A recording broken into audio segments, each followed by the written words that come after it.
Hello everyone, welcome to English tutorials. আজকের এই ছোট্ট ক্লাসটিতে আমরা ক্লাস 8-এর ইংলিশের সেপ্টেম্বর মাসের জন্য যে মডেল অ্যাক্টিভিটি টাস্ক দেওয়া হয়ে রয়েছে সেই মডেল অ্যাক্টিভিটি টাস্কের যাবতীয় প্রশ্নগুলির উত্তর খুব সংক্ষেপে আলোচনা করে নেব, রাইটিং স্কিলের সলিউশন সমেত। তাই যদি তোমাদের কাছে রিকোয়েস্ট আমার, যদি মনে হয় যে ভিডিওটি ভালো লাগছে বা একটু হেল্প হয়েছে, তাহলে প্লিজ ভিডিওটিকে লাইক করতে ভুলো না, শেয়ার করতে ভুলো না। ইংলিশ টিউটোরিয়াল চ্যানেলটিকে হেল্প করবার জন্য, সাপোর্ট করবার জন্য সাবস্ক্রাইব করে নিও, বেল আইকনটাকে প্রেস করে রেখো, যাতে ইন ফিউচার এই ধরনের model activity task, grammar, literature, writing skill বা spoken English oriented video notification তোমরা প্রথমেই পেয়ে যাও। তাহলে চলো শুরু করে দেওয়া যাক সেপ্টেম্বর মাসের জন্য ক্লাস 8-এর মডেল অ্যাক্টিভিটি টাস্কের যাবতীয় প্রশ্নের উত্তর। অ্যাক্টিভিটি 1-এ লেসন নাম্বার 7 অর্থাৎ আ কিংস টেল গল্পটির একটি এক্সট্র্যাক্ট সিন প্যাসেজ হিসেবে তুলে দেওয়া রয়েছে এবং এই প্যাসেজ থেকে কিছু কোশ্চেন করা রয়েছে। দেখে নেওয়া যাক কি কি কোশ্চেন রয়েছে। প্রথমেই complete the following sentences with information from the passage দেওয়া রয়েছে, অর্থাৎ ইনফরমেশন দিয়ে শূন্যস্থানটা পূর্ণ করতে হবে। ফার্স্ট কোশ্চেনটি ছিল the reign of King Arthur gifted England, উত্তর হবে peace and prosperity. 2 number question ছিল Lady Guinevere was the daughter of, উত্তর হবে the King of Cornwall. Third কোশ্চেনটি ছিল the richly gilded pavilion was painted, answer হবে ক্রিমসন অ্যান্ড ডার্ক ব্লু। এরপরে বিয়ের দাগে কিছু প্রশ্ন এবং তার উত্তর জানতে চাওয়া হয়েছে। ফার্স্ট কোশ্চেনটি ছিল why were the barons unhappy, অর্থাৎ ব্যারনেরা অসুখী কেন ছিল, উত্তর হবে none of the barons could manage to be the king, অর্থাৎ কোনো ব্যারেনই কিন্তু রাজা হতে পারেনি।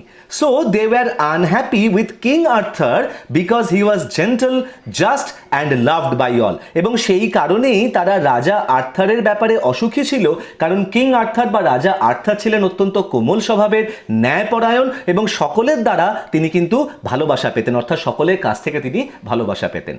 2 নম্বর কোশ্চেনটি ছিল give a brief description of the pavilion where Merlin took king Arthur, অর্থাৎ সেই প্যাভিলিয়নের ডেসক্রিপশন জানতে চাওয়া হয়েছে যে প্যাভিলিয়নে মার্লিন রাজা আর্থারকে নিয়ে গিয়েছিল। উত্তর হবে the pavilion was painted crimson and dark blue, অর্থাৎ গাঢ় লাল এবং গাঢ় নীল রঙে সেই প্যাভিলিয়নটিকে রং করা হয়েছিল। দ্য ফ্লোর ওয়াজ মার্বেল, সেই প্যাভিলিয়নের মেঝেতে ছিল মার্বেল দিয়ে বাঁধানো। In the middle of the room was a huge round oak table, এবং সেই ঘরের মাঝখানে ছিল একটা বিশালাকার গোল গোল একটি ওক গাছের কাঠ দিয়ে তৈরি টেবিল, রিচলি কার্ভড, যে ওক গাছের কাঠের তৈরি টেবিলটি অত্যন্ত উৎকৃষ্ট বা জমকালো নকশা খোদাই করা ছিল তার উপরে। কেপেবল অফ সিটিং 50 পিপল, এবং যে টেবিলে প্রায় 50 জন লোক কিন্তু একসাথে বসতে পারত। ওয়ার 3 নম্বর কোশ্চেন ছিল, 3 নম্বর কোশ্চেনটি ছিল what did the knights promise king Arthur, অর্থাৎ রাজা আর্থারের নাইটেরা রাজা আর্থারকে কি প্রতিশ্রুতি দিয়েছিল।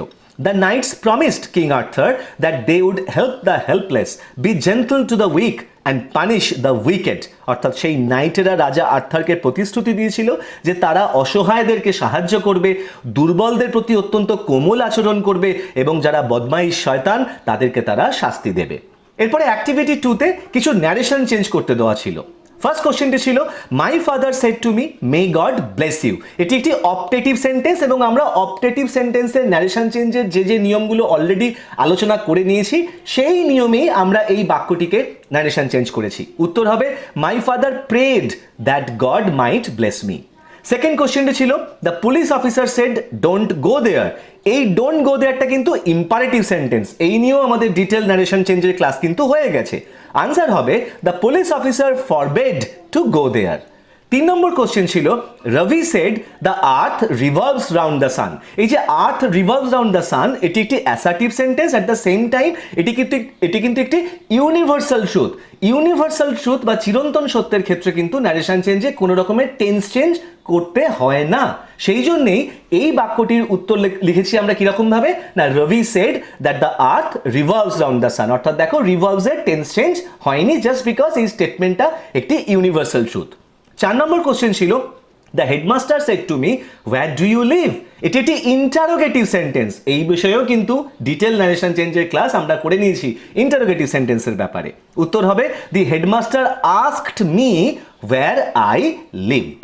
এরপরে অ্যাক্টিভিটি 3-তে কিছু স্টেটমেন্ট দেওয়া রয়েছে এবং সেই স্টেটমেন্টগুলি থেকে প্রিন্সিপাল ক্লজ এবং সাবঅর্ডিনেট ক্লজকে আইডেন্টিফাই করতে বলা হয়ে রয়েছে। আমরা কিন্তু অলরেডি ক্লজের ওপরে অর্থাৎ অ্যাডজেক্টিভ ক্লজ, অ্যাডভার্বিয়াল ক্লজ এবং নাউন ক্লজ এই 3টে ক্লজের ব্যাপারে ডিটেল ক্লাস করে নিয়েছি এবং সেখানে সেই সমস্ত ট্রিক অলরেডি বলা রয়েছে যে ট্রিকের মাধ্যমে আইডেন্টিফাইও করা সম্ভব হয় প্লাস জয়নিং করাটাও সম্ভব হয়। এনিওয়েজ উত্তরটা দেখে নেওয়া যাক। ফার্স্ট কোশ্চেন ছিল as it is raining I will not go out. এই বাক্যটির প্রিন্সিপাল ক্লজ হবে I will not go out এবং সাবঅর্ডিনেট ক্লজ হবে as it is raining. Second বাক্যটি ছিল it is certain that a barking dog does not bite.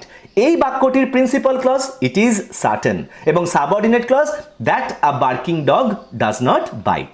Third question ছিল this is the place where Rabindranath was born.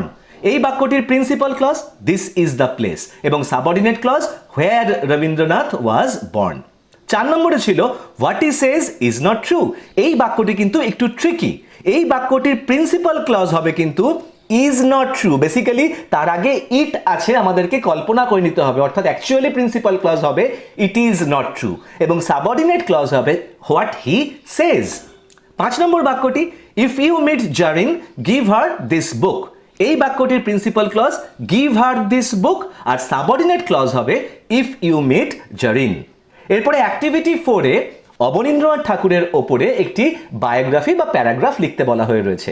কিছু point দেওয়া ছিল, সেই পয়েন্টগুলিকে base করে আমাদেরকে সেন্টেন্সেস ফর্ম করতে হবে। বায়োগ্রাফি লেখা ভীষণই সহজ, তোমাদেরকে শুধু একটা জিনিসই মাথায় রাখতে হবে যে যখনই তোমরা বায়োগ্রাফি লিখবে তখন বায়োগ্রাফি লিখবার প্রথমেই একটা ইন্ট্রোডাক্টরি সেন্টেন্স বা একটা ভূমিকা হিসেবে একটা সেন্টেন্স দিতে হবে যার বিষয়ে তোমরা বায়োগ্রাফি লিখছো সেই ব্যক্তির বিষয়ে। ঠিক সেরকমভাবেই আমি এখানেও একটি ইন্ট্রোডাক্টরি সেন্টেন্স দিয়েছি। না কি দিয়েছি না Abanindranath Thakur the nephew of Rabindranath Tagore was one of the most prominent artists of India. This is the introductory sentence I was talking about. এরপরে যে যে পয়েন্টগুলো তোমাদেরকে দেওয়া থাকবে প্রত্যেকটা পয়েন্টের ওপরে তোমাকে সিম্পল পাস্ট টেন্সে একটি করে বাক্য ফর্ম করতে হবে। Always keep in mind that যে বায়োগ্রাফি কিন্তু অলওয়েজ সিম্পল পাস্ট টেন্সে হবে। বায়োগ্রাফি লেখা ভীষণই সহজ, পাস্ট টেন্সের উপর বেস করে একটি একটি করে সেন্টেন্স ফর্ম করতে থাকবে। যদি মনে হয় কিছু অ্যাডিশনাল বাক্য তোমরা যোগ করতে পারো তাহলে সেটি যোগ করতে পারো, কিন্তু শুধু শুধু আননেসেসারি বায়োগ্রাফিকে বড় করবার প্রয়োজন হয় না। যে পয়েন্টগুলি দেওয়া রয়েছে সেই পয়েন্টগুলি যেন একটিও মিস না হয়ে যায়, প্রত্যেকটা পয়েন্ট যেন কভার হয়, তাহলেই তোমরা বায়োগ্রাফিতে খুব ভালো নম্বর পাবে। এক্ষেত্রে এই বায়োগ্রাফিটি আমি একটি অত্যন্ত সহজ সরল ল্যাঙ্গুয়েজে তোমাদের জন্য লিখে দিয়েছি। তোমরা এটিকে একটু ফলো করলে আশা করি পুরো কনসেপ্টটা বুঝতে পারবে এবং ইন ফিউচার নিজেরাও এরকম ভাবে প্যারাগ্রাফ বা বায়োগ্রাফি লিখতে পারবে। তাহলে আই হোপ যে এই প্রশ্নগুলির উত্তর বুঝতে তোমাদের কারো কোনো প্রবলেম হয়নি এবং কিরকম ভাবে বায়োগ্রাফি লিখতে হয় সেটাও তোমরা জেনে গেছো এবং ইন ফিউচার যে কোনো বায়োগ্রাফি তোমরা নিজেরাই খুব সহজে লিখতে পারবে।